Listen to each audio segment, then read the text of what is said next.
Halo sahabat OTSKK, saya Safira, saya Alvina, kita dari Direktorat Standarisasi Obat Tradisional, Suplemen Kesehatan, dan Kosmetik. Selamat datang di Oksidasi. Halo Vira, kamu apa kabar hari ini? Baik, alhamdulillah. El, gimana kabarnya hari ini? Baik banget dong pastinya. Nah, aku penasaran banget nih, oksidasi apaan nih? Boleh dijelasin gak Vir? Nah, sesuai yang di samping nih, oksidasi itu suatu program baru di direktorat kita, El. Sesuai singkatannya nih, obrolan terkini seputar standar dan regulasi. Jadi akan dibahas mengenai standar dan regulasi yang ada di bidang kosmetik, di bidang suplemen kesehatan, dan juga di bidang obat tradisional. Wah, pastinya seru banget ya. Nah, untuk hari ini kita bakal bahas apa nih Vir? Di episode perdana kita akan dibahas mengenai standar dan regulasi di bidang kosmetik. Akan membahas tentang kosmetika ya. Betul sekali, El. Berarti nanti akan ada episode selanjutnya terkait dengan komunitas lain yang itu ada obat tradisional dan suplemen kesehatan ya Vir. Bener banget. Jadi bukan hanya kosmetik aja nih yang akan dibahas. Jadi untuk sahabat OTSKK pantau terus ya mengenai episode-episode kita. Untuk yang hari ini dipantau terus sampai akhir terkait di bidang kosmetik. Nah teman-teman, supaya informasi dan yang kita dapatkan hari ini valid dan juga dia tepat, kita akan hadirkan dua narasumber dari standarisasi kosmetik. Akan ada Ibu Yurita dan Ibu Lili Amelia. Tanpa berlama-lama lagi, yuk kita sambut saja langsung Bu Yurita dan Bu Lili.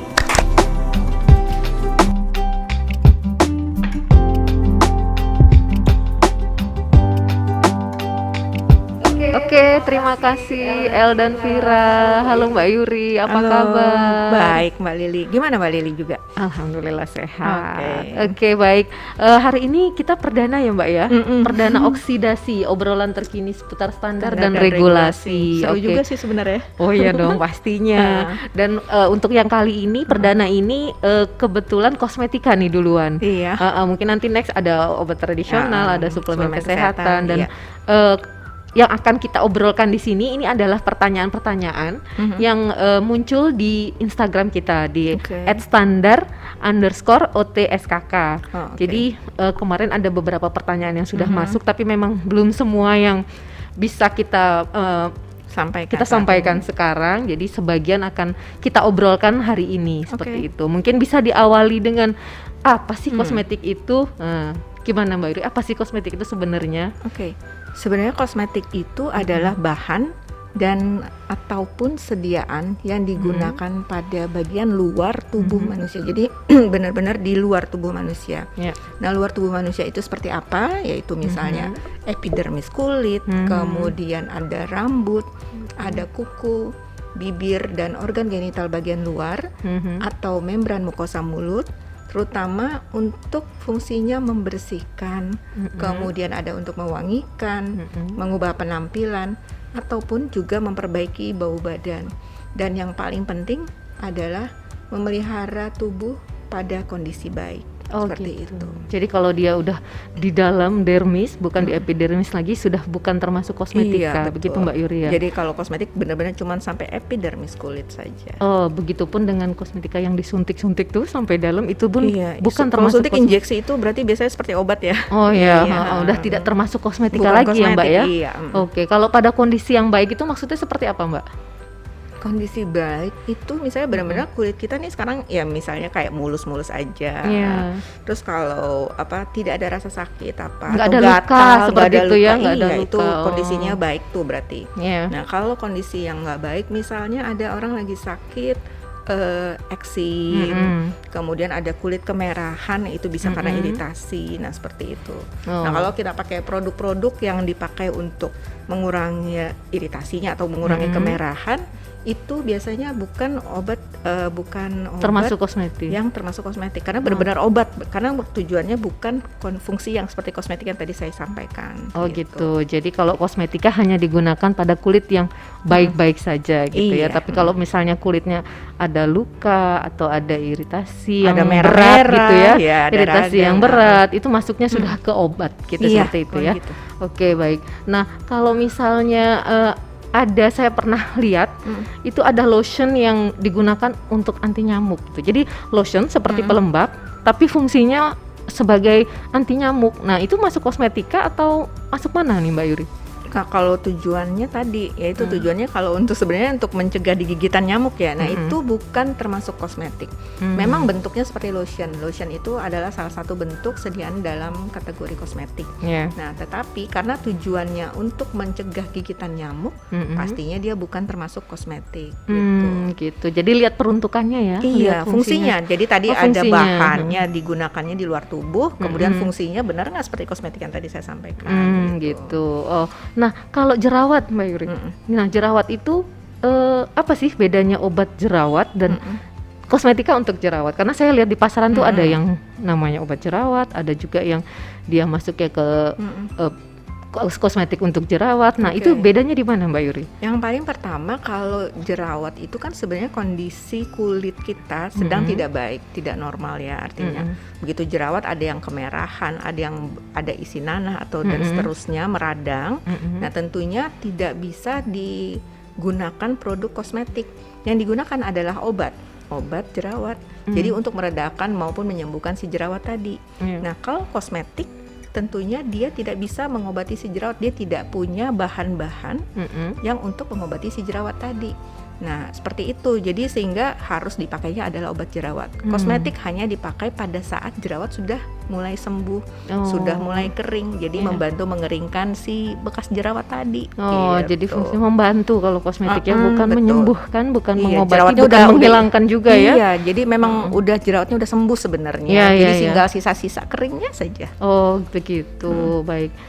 Kemudian saya juga sering lihat di media sosial, baik di pasaran juga, itu ada macam-macam parfum Mbak Yuri. Ada yang namanya eau de toilette, ada yang namanya EDP, eau de parfum, ada yang namanya parfum. Nah, itu apakah semua wangi-wangian itu termasuk parfum atau bedanya apa sih di antara nama-nama itu tadi? Ya, sebenarnya beda. Parfum-parfum yang tadi Mbak Lili sebut itu sama, semuanya termasuk wangi-wangian. Tetapi yang disebutkan dari nama tadi adalah berbeda di kadar bahan pewanginya atau bahan parfum yang ada di dalam produknya.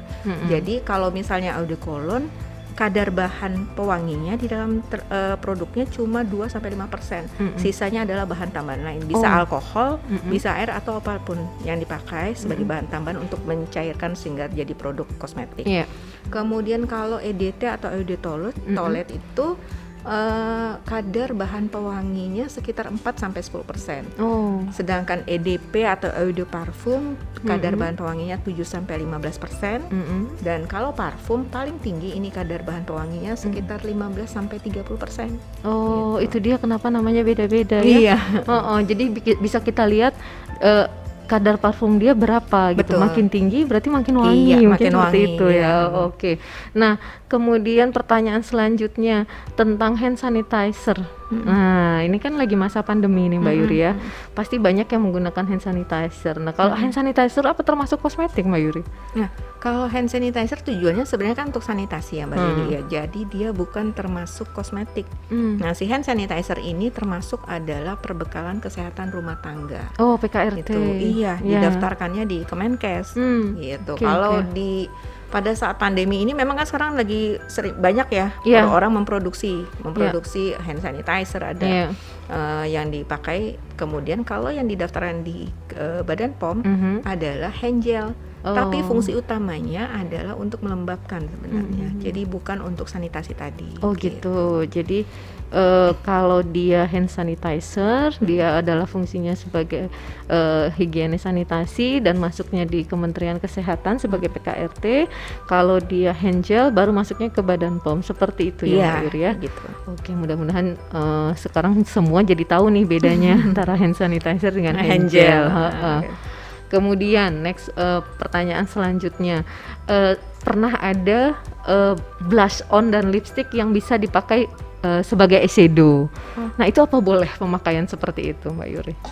Saya sih sarankan tidak memakai seperti itu. Karena memang kenapa perusahaan ataupun produk-produk itu memang dikhususkan kalau memang lipstick ya memang untuk di bibir, blush on untuk pipi, eyeshadow di mata. Kenapa? Karena produk-produk dengan misalnya blush on maupun lipstick itu pewarnanya belum tentu bisa dipakai untuk di area mata. Ada beberapa bahan pewarna yang dilarang dipakai di mata. Jadi mungkin konsumen, para masyarakat harus hati-hati. Silakan pakai kalau memang produk itu sudah diyakini pewarnanya bisa untuk mata. Nah, tapi kan kita nggak tahu ya. Artinya konsumen atau masyarakat tidak bisa tahu itu formulanya pewarnanya boleh buat di mata atau tidak. Karena kan nggak gitu. semua orang paham ya. Betul. Ya, jadi itu memang dapat dilihat nanti di komposisi dari produk itu tersendiri. Oh gitu. Jadi sih saran saya kalau memang produknya di situ hanya tertulis blush on, ya pakai saja di pipi. Eyeshadow boleh pakai di mata, lipstick pakai di bibir. Tapi mungkin nanti saya nggak tahu inovasinya sudah ada apa, kalau misalnya ada lipstick dan eyeshadow misalnya dibuat oleh pelaku usaha seperti itu misalnya. Nah itu silakan pakai, berarti si pelaku usaha sudah melihat pewarna yang ada di dalam produk yang dia buat boleh dipakai untuk lipstick maupun untuk eyeshadow misalnya. Tapi kalau cuma lipstick saja ya cukup pakai di bibir aja deh gitu, supaya tidak bahaya nih buat mata. Gitu. Jadi sekali lagi kita harus melihat peruntukannya ya Mbak Iri ya. Betul. Kita harus lihat kegunaannya, lihat cara pakainya, lihat apakah dia bisa digunakan untuk keduanya atau hanya boleh di bibir saja atau di mata saja gitu. Jadi ketika kita memakai kita harus teliti untuk membaca seperti itu ya Mbak Iri ya. Informasi yang ada di labelnya. Ya betul. Jadi nggak langsung main pakai aja. Gitu. Oke, kemudian mungkin yang terakhir nih Mbak Yuri, mengingat waktu juga sudah tinggal sedikit ya. Terakhir saya pengen tahu tanggapan Mbak Yuri terhadap perkembangan industri kosmetika lokal, karena seperti yang kita lihat belakangan ini itu kan makin banyak tuh brand-brand baru, brand-brand lokal baru yang bermunculan, dan heboh ya. Nah itu menurut Mbak Yuri, tanggapan Mbak Yuri terhadap perkembangan itu seperti apa Mbak? Ya, sebenarnya saya sih sangat mendukung. Artinya banyak pada masa pandemi ini, justru kosmetik lokal yang ada di Indonesia lebih banyak bertumbuh dan banyak menarik minat masyarakat. Memang itu semua kan didukung oleh pemerintah untuk meningkatkan produktivitas rakyat, ya. Jadi jangan meningkatkan daya saing di pasar internasional. Jadi jangan sampai kalah nih produk kita. Jadi jangan cuma masuk aja, impor aja cuma masuk. Kemudian ini juga menjadi sejalan dengan tujuan Badan POM meningkatkan daya saing obat dan makanan di pasar lokal dan global dengan menjamin mutu dari produk lokal kita serta mendukung inovasi.